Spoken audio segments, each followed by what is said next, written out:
Hi everyone, my name is Lena Hubner. I am a PhD candidate in communication studies at the Université du Québec à Montréal.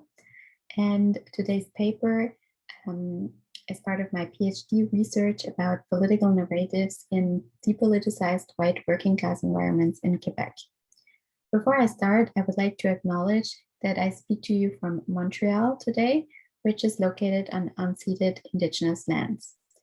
The Kanien'kehá:ka Nation is recognized as the custodians of the lands and waters from which I speak to you today. Choctaw or Montreal is historically known as a gathering place for many First Nations.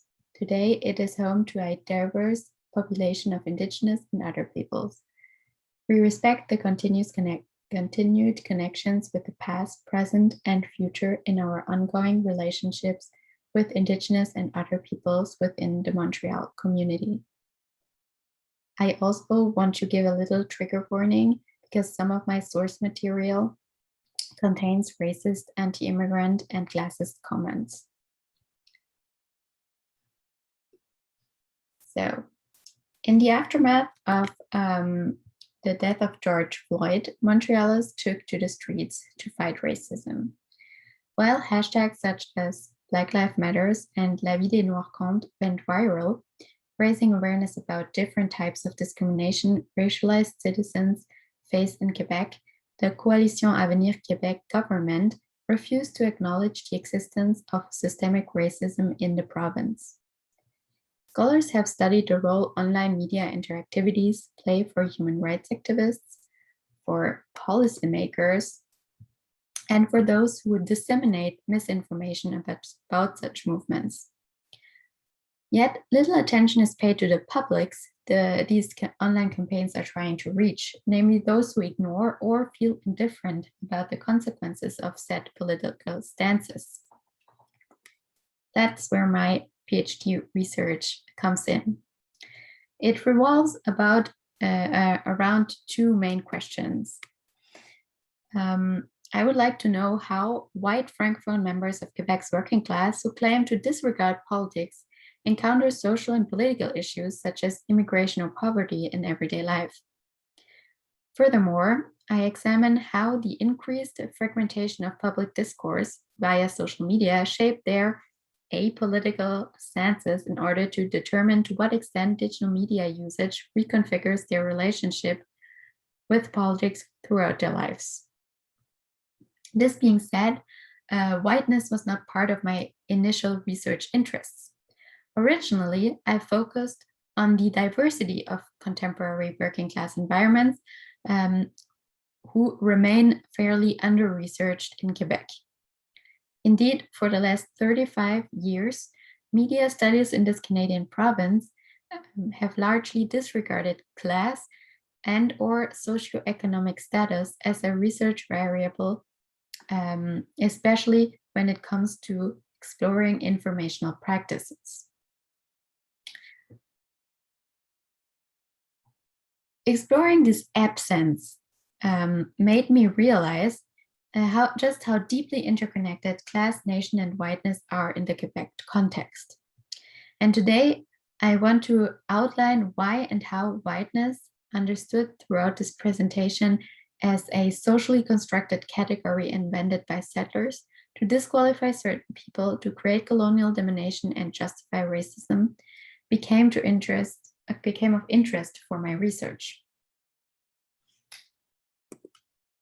Since the media often paint a biased picture of the poorly educated, apathetic working class, and they blame them for low voter turnout, I decided to recruit low-status workers and employees who claim to disregard politics and ask them about their relationship to the government, voting, activism, and political news media. All participants have scarce economic resources without necessarily being at risk and claim to be distant from political capital. However, if you take a closer look at the contemporary working class, one cannot reduce its members to this rather traditional definition.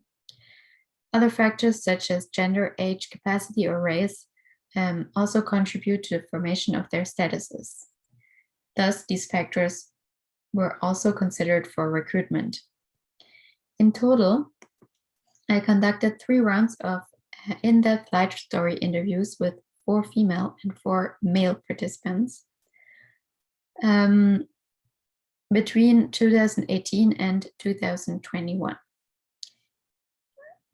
In the second step, I did a 1-year ethnographic observation of the interviewees' social media accounts, accompanied by a self-reflective research journal. Among the 8 participants, 3 completed high school, 3 obtained diplomas in vocational studies, 1 recently earned a collegiate degree after 15 years of working in factories. 1 participant actually holds a bachelor's degree. She nevertheless qualified as an employee living with a chronic illness. While 6 of them live in urban or semi-urban areas, 2 of them live in remote rural environments. From the start, I knew recruiting was going to be a challenge.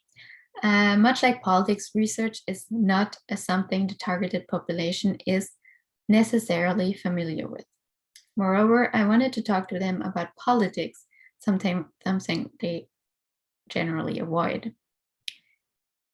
One of the most recurrent phrases I heard throughout the recruitment process was, "Are you sure you want to interview me? I don't know anything. I'm sure there are more interesting people out there."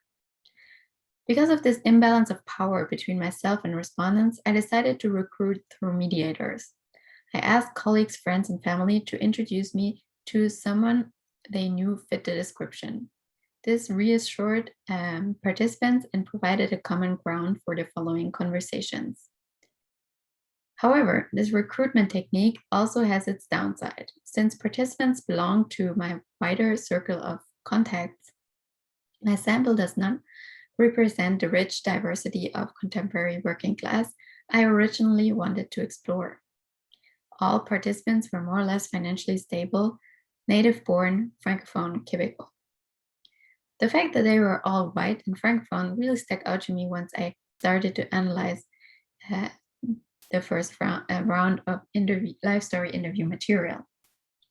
I discovered a contradictory dynamic between, on the one hand, a vivid civic spirit showing that people who disregard politics do care about social and political issues, and on the other hand, an almost guardian them-us discourse revealing racist, anti-immigrant, and classist biases when talking about some of these issues. To further explore this dynamic, I adopted an intersectional narrative approach to whiteness that allowed me to analyze class, nation, and racial dynamics via the narration of these mediated everyday political experiences.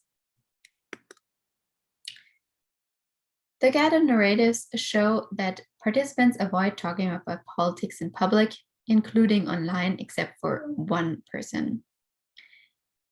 Yet they will discuss issues they care about in more private settings, including in my interviews, at least after being reassured that the mediator doesn't hear about their political stances. Much like in Nina Ilyasov's book, Avoiding Politics, participants deeply cared about specific social issues such as poverty, healthcare, education, and climate change, especially in cases they can personally and locally relate to. Participant 8, for example, rarely votes. He thinks that no matter who is in government, politics never have a direct impact on him. Yet, as a father of 2, including a child with special needs, he deeply cares about children's rights and childcare services. I think all children should have equal chances and should be loved and not mistreated. Child abuse, that's something that might even make me kill someone. So yes, someone should act on that. I also think the government should do more for families to reconcile work and family life. That's why my income isn't that high. Even if I got some promotion, since we spoke last time, this year I will have a little more money, but well, it's because my wife doesn't work. It's not that we are old school. like back in the days. But we just decided that our children, won't go to summer camp all summer after being in school all year. His son's condition, his new career in finances, he actually did a reorientation after working 15 years in a factory. And the COVID-19 outbreak also made him question capitalism. I understand that all this, referring to COVID, should bring us closer together as a society, but unfortunately, I'm not optimistic. I don't think anything will change. In 3 months, everyone will start to run up the profits again. We should think about decreasing economic growth. That should be our goal, but that doesn't exist in our society. I don't see this coming. It's not possible. The civic spirit, even though it is often accompanied by a feeling of incapacity to provoke change, can also be observed online. On several occasions, PH shared content advocating for children's rights, improvements to the Quebec educational system, and/or content to support children who are sick, as well as those with special needs. However, he doesn't qualify this content as political, and indeed, it's all non-partisan content.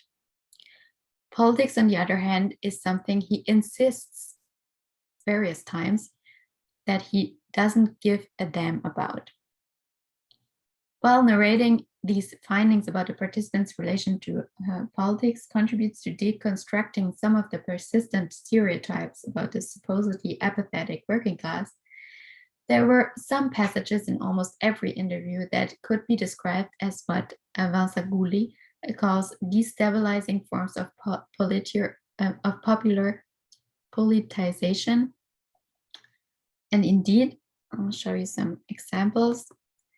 I found that the way several participants talk about poverty, immigration, and cultural differences reveals or testifies of observed racist, classist, and anti-immigrant biases that sometimes draw from particular social media scripts associated with specific media outlets and political perspectives. For example, participant 1 works in food preparation services. A lot of her customers are welfare recipients, some of them homeless or suffering from substance abuse. She tells me that listening to their stories showed her what poverty really looks like in everyday life. Therefore, she thinks that when they let many immigrants into the country, I feel some pain for all the Quebecers on the street. I think sometimes it's hard for me to tell because I don't understand everything, but I don't think that's okay. You should help your own people before helping others. That's what I think. Participant 1 also used a them-us rhetoric when talking about cultural diversity. As a mother of 3 children with considerable age gaps, she has always been attending the local school's Christmas play. Recently, the school decided to replace the play by a more inclusive winter festivity. The fact that her youngest daughter did not get to have a traditional play made her angry. Don't get me wrong, she said. I'm not religious. I don't believe in much. But the Christmas tree is part of us. I experienced that when my daughter's school took away the Christmas play, telling us that not all of the students celebrate Christmas. That hurt. I thought to myself, what will happen if you take away all our values at this young age? It's like that even more now, I guess. Intriguingly enough, 2 months before the interview, a Facebook post went viral alleging that all Christmas activities are now banned in Quebec schools to conform to a new laicity bill. This was fake news, but it nourished a public debate about laicity and immigration that marked the provincial election campaign of October 2018.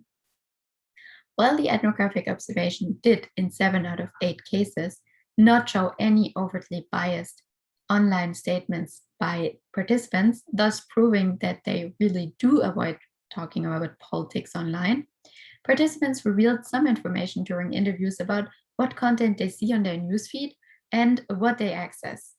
And indeed, several findings, similar to the example of P1 I just talked about, tend to support the hypothesis that the sites they access on social media support a white francophone notion of Quebec's political history, thus reinforcing key mechanisms of social division.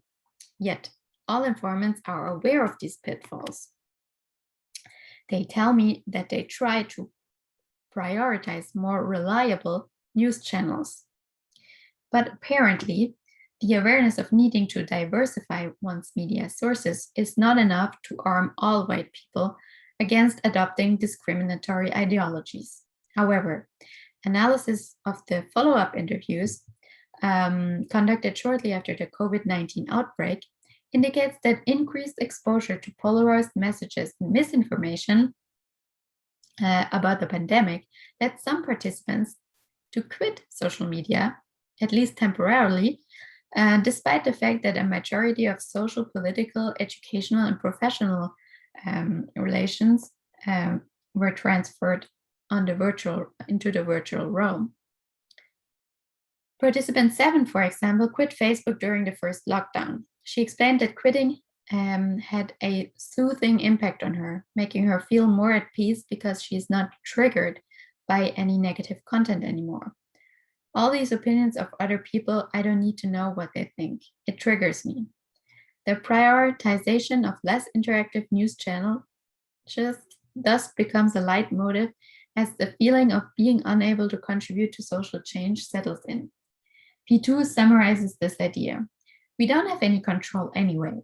And instead of getting angry, instead of worrying about all that stuff, well, anyway, I think even if I would be more interested, I wouldn't change anything, and it wouldn't change much. Exploring this dynamic made me think about the role white privilege plays in working class environments and in research more generally. How could I narrate their experiences without over-interpreting the discourses opposed to my own values on the one hand, or downplaying systemic racism as a result of my own whiteness on the other hand?